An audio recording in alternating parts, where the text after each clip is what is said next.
Jésus a-t-il vraiment existé? Un jeu de piste vieux de 20 siècles. Eh bien bonjour mes amis et bienvenue sur ma chaîne thématique sur YouTube destinée à vous parler de films, de séries et de documentaires. Et c'est toujours un plaisir mes amis de vous retrouver avec moi. Je vais vous parler aujourd'hui d'un documentaire qui s'appelle Enquête de vérité. Jésus a-t-il vraiment existé?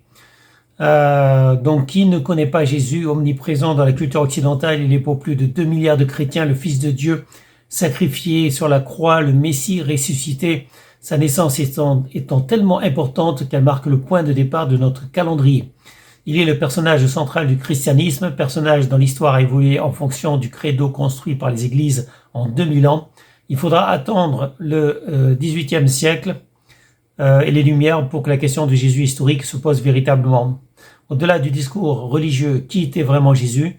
Un homme de chair et de sang, le personnage à l'origine de cette religion a-t-il vraiment existé? À cette question, les croyants répondent par la lecture des évangiles, des récits séculaires sur la vie de Jésus, mais quel crédit historique accorder à des textes écrits plusieurs dizaines d'années après la mort de Jésus, d'autant que les 4 évangiles officiels se contredisent sur de nombreux points.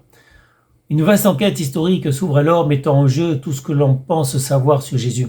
Est-il né le 25 décembre comme la tradition le perpétue depuis des siècles? À quoi ressemble sa vie avant ses débuts de prêcheur? Quel est l'emplacement de son tombeau? Aujourd'hui, en suivant les traces laissées par l'histoire en Israël, en Égypte ou en Jordanie, et à la faveur des progrès de la science, les historiens parviendront-ils à percer enfin les mystères de la vie de Jésus? Un jeu de pistes vieux de 20 siècles. Et voilà, mes amis. Donc, c'est une question très intéressante. Donc, Jésus, on sait qu'il était juif, ok? Donc, il a étudié, d'après les évangiles, 4 évangiles, mais en fait, il y en a eu, je crois, plus de 60 évangiles. L'Église en a retenu que 4. Voilà, les évangiles selon Matthieu, selon Luc, selon Jean, etc. Donc 4 évangiles, mais il y en a eu plus de 60 évangiles. Donc ces évangiles se contredisent et elles ont été écrites plusieurs années, plusieurs siècles après. Donc on n'a pas la date exacte de Jésus. On n'a pas le lieu exact de sa naissance puisque tout se contredit. Et il y a même des preuves comme quoi, il y a même des preuves scientifiques comme quoi, en fait c'est impossible qu'il soit né à ce moment-là. Il y aurait 2 dates possibles, mais en tout cas pas en l'an 0 comme ça a été dit. Et en plus la naissance en hiver avec un berger et ses moutons. Les bergers et les moutons c'est le printemps, c'est l'été, mais ils se baladent pas l'hiver. Donc effectivement c'est une fable. Jésus, c'est une fable. Est-ce que quelqu'un a existé qui pourrait s'apparenter à Jésus? C'est possible, il y a eu des hommes qui ont existé. Hein. Donc on peut dire que un homme peut-être, un ou plusieurs hommes peut-être se rapprocheraient de ce qui a été décrit dans les évangiles, sachant que les évangiles évidemment donnent des versions complètement différentes. Pour l'un, il est né dans une ville, pour l'autre, il est né dans une autre ville, il serait né dans une grotte, il serait né dans une étable, il serait né dans une maison. On a plusieurs versions. Effectivement, donc tout ça c'est bien joli, mais on peut démonter la vie de Jésus comme on peut démonter la Torah ou le Coran. Donc moi je me suis intéressé donc aux religions monothéiques, mais pas que. Donc les religions monothéiques, les 3 religions monothéiques, c'est-à-dire un seul Dieu. C'est le judaïsme d'abord. Le christianisme qui a récupéré la Torah, c'est-à-dire qui en a fait la Bible. La Torah, la première partie, les évangiles. La deuxième partie, c'est les évangiles. Donc, moi j'ai effectivement lu la Torah, tout ça. J'ai lu le Coran. Le Coran, ah oui, le Coran. Mohammed, en fait, ne savait pas lire et écrire, comme la plupart des Bédouins d'ailleurs. Et ils étaient jaloux des Juifs et des chrétiens qui avaient un livre. Donc le Coran et les musulmans qui ont été adeptes de Mohammed, ils voulaient un livre aussi, mais en fait ils savaient pas lire et écrire et c'était que des bédouins.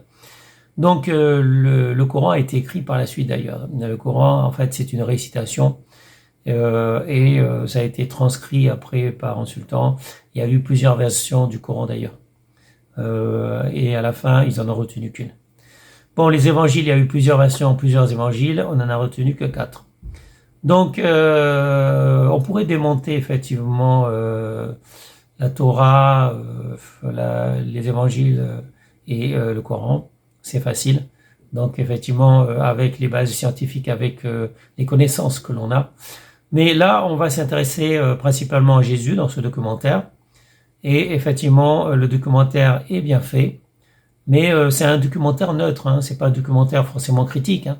C'est-à-dire que c'est un documentaire qui analyse à partir des connaissances que l'on a, à partir des faits, de la science, et qui effectivement démonte certaines affirmations de l'Église.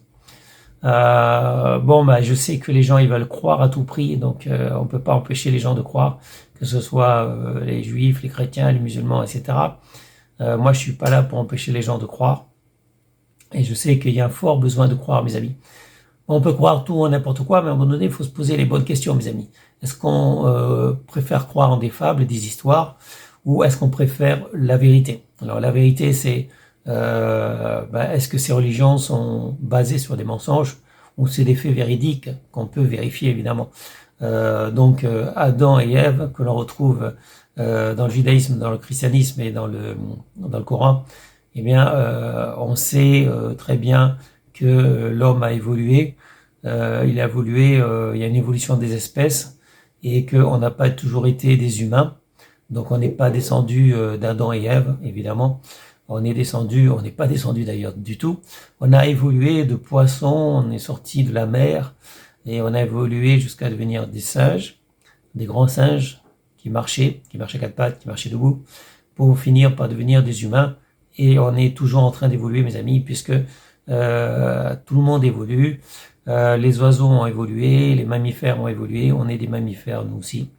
Donc on n'a pas... la Terre n'a pas été créée pour nous, pour l'homme. La Terre existait bien avant que les humains apparaissent. Il y a eu d'autres espèces avant nous. Et après nous, il y aura sûrement d'autres espèces, à moins qu'on fasse péter la Terre sur laquelle nous sommes. Donc si nous détruisons pas la Terre, il y aura sans doute d'autres espèces, à moins qu'on mute, à moins qu'on aille sur d'autres planètes, évidemment. Donc on est en train d'ailleurs de détruire notre planète petit à petit, en consommant beaucoup d'hydrocarbures, beaucoup d'énergie fossile. Et je pense qu'on doit se remettre en cause, mes amis. On doit peut-être faire un peu de décroissance, parce que la course vers la croissance, c'est pas forcément une bonne chose. On peut pas toujours demander aux gens de consommer de plus en plus.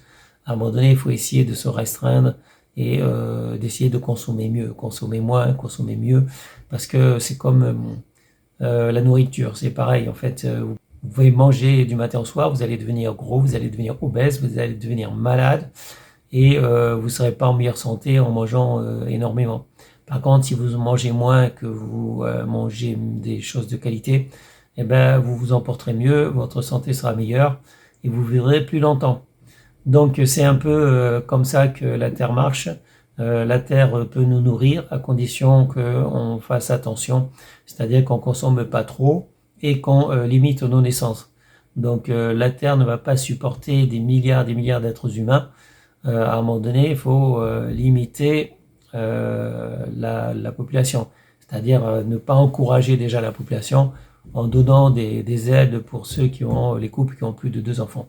Donc je pense que les couples ne devraient pas avoir plus de 2 enfants et en donnant de l'argent et des aides évidemment aux couples qui ont plus de 2 enfants, eh bien c'est carrément l'inverse de ce qu'il faut faire. Il faudrait même les punir parce que comme je l'ai dit, il faut limiter le nombre de naissances. Donc pourquoi j'en suis là, moi? J'en suis là parce que je voulais parler de Jésus.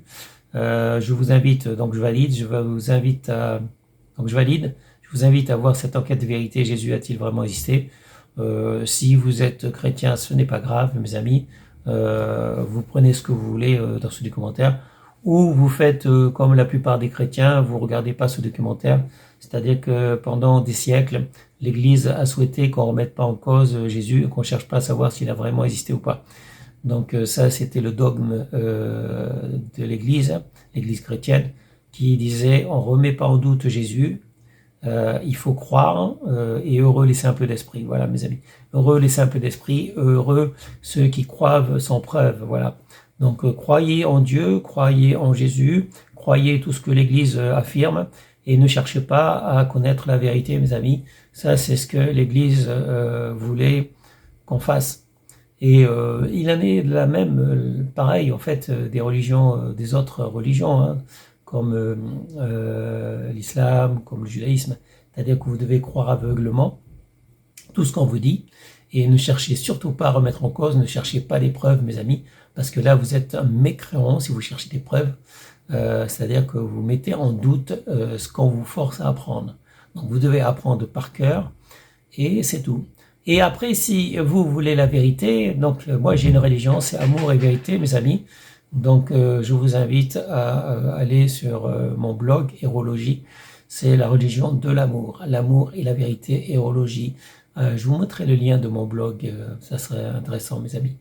Voilà, donc moi je préconise la connaissance, la science, la vérité et l'amour, l'entraide et l'amour, mes amis. Voilà, ça c'est ma religion à moi.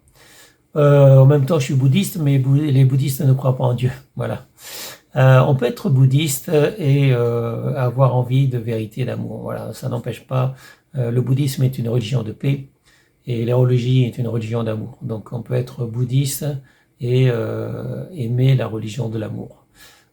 Plutôt que la religion de l'épée ou la religion de je sais pas quoi. Bon, ça sera tout pour cette vidéo. Je vous souhaite à tous une bonne journée. Restez en sécurité, portez-vous bien. Et je vous dis à bientôt pour une prochaine vidéo. Salut mes amis. Ciao, ciao. Bye bye. Descendant sur terre, naissant d'une vierge, sont des typologies mythiques que l'on connaît dans les religions à mystère et les religions gréco-romaines.